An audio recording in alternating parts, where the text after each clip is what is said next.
In our day to day life, we often hear the word inflation.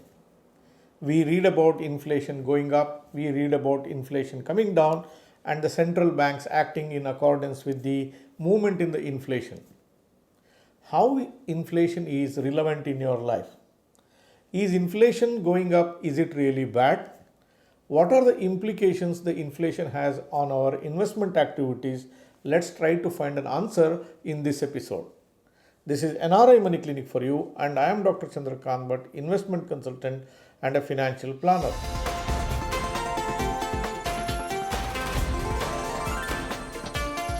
NRI Money Clinic.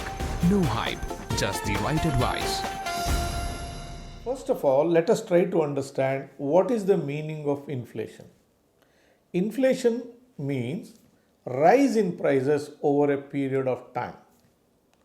Let's see it with the help of an example. Last year, around the same time, if coffee was priced at 10 rupees per cup, and this year, if the coffee is priced at 11 rupees, it has moved up by 10%. It means to say inflation in case of coffee is 10%. In case of an economy, it is measured as a basket. Different weightage is given to different things depending on how important for us these things are in life, and the inflation in an economy is measured. Inflation in simple terms to mean the price rise over a period of time. How high is the inflation in an economy talks about the health of the economy. Now, in case of a human being or any animals, we have a normal body temperature. If you are not healthy, this temperature could be higher than the normal or it could be below the normal. If you are suffering from some infection, our body reacts by adjusting the temperature and we will have fever. So, fever is an indication of something being not correct in the system. Likewise, if our body is not functioning normally, if our metabolism is not normal, our body temperature can also be lower.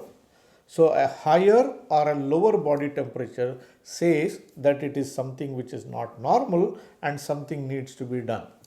The inflation in an economy has to be seen in a similar way. Each economy will have a normal inflation rate. If it moves from that particular normal figures, then we can say something is not correct in that particular economy.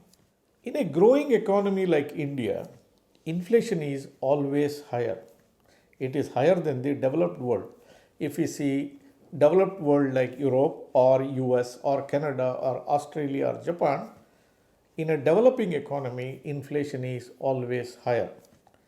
In developed world, getting inflation itself is a problem.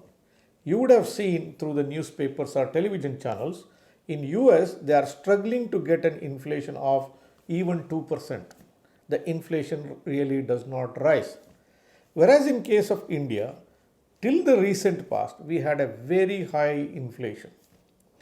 The central banks most of the time was trying to keep the inflation under check. So you have a world which is divided into two. In one half of the world, the central banks are trying to bring down the inflation, and in the other half, the central banks are trying to push up the inflation. It only means to say one man's food is another man's poison. Why does the inflation happens? Inflation happens because of two primary reasons. One, because of demand. That means more and more people asking for certain supplies of goods or services results in demand, and it is called demand pushed inflation.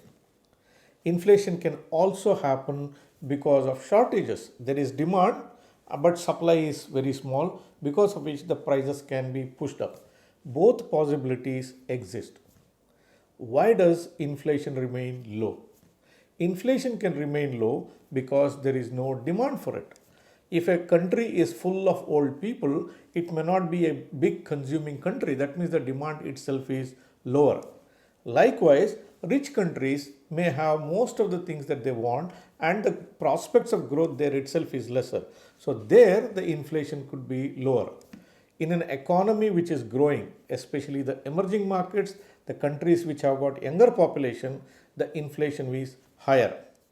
Inflation has one another significance. The significance is The bank interest that gets fixed on your deposits has an underlying to the inflation which is prevailing in an economy. The bank interest rates will not be fixed by the central bankers just in vacuum. They are a response to the inflation which is prevailing in the economy. If the inflation is higher, the bank prevailing rates will be higher. Likewise, if the inflation is lower, the bank prevailing rates will be lower. What do you think is the prevailing inflation in India at the moment? Why do you see the bank interest rate, the FD rates are lower? I would like to hear from you. Please comment below. Just a while before, I drew a comparison between normal body temperature and inflation. If we have a normal body temperature and if this can be equated to inflation in a country, the country should also have a normal inflation, an inflation which represents there is some basic demand which is in place. Only when there is demand, economy can function and produce goods and services. If there is no inflation at all, then what is the use of producing goods and services? So there should be a normal demand in an economy. So when you hear about an inflation figure, it's not that all that it is bad, it should be within a permissible band. In an Indian context, an inflation of about 4% is said to be a normal acceptable level of inflation. If you have an inflation of about 4%, it means that there is a demand in the economy as well as the supply side. That means the economic output is there and it is supplying the required goods and services, and there is an equilibrium between the demand and the supply side. If it goes to either side of this, let's say that if inflation has fallen down less than 4%, it means there is something wrong. It means that demand destruction has happened in place. It means that there could be an oversupply of goods and services. Likewise, if inflation is on the higher side, it only means to say that there is excessive demand, which could be because of excessive money printing or money supply, or could be any reason, or there could be severe shortages in the economy. So an inflation which is very high and inflation which is very low, both are not good. It should be in an acceptable band, which in Indian context could be around 4%. But the same can't be told about the developed economy. In case of developed economy, an acceptable inflation rate is 2%. I have been watching these developed economies in the last 10-15 years. Until date, they are not able to reach 2% inflation rate. That is what central banks are trying to do. They are printing money, they are supplying to the economy the cash stimulus that is required. Even today, they are not able to reach the 2% inflation rate that is required for that economy. While I said inflation represents a demand in the economy, excessive inflation in the economy can be self-defeating. If the inflation is very high in the economy, a section of the society, especially the ones who are at the lower rung of society, who run their lives with the daily wages, they will start to suffer. So this section of the society will get badly impacted by a high inflation. Therefore, always the governments, the central banks are always concerned about a prevailing inflation, and whenever the economy gets heated up, excessive demand gets created, the central banks will intervene, increase the interest rates and try to bring down the inflation. We may feel happy that the interest rates are higher in an economy, but interest rates just being high is not something to be cheered about. If interest rates remain high when the inflation is low, then you could be creating wealth effect.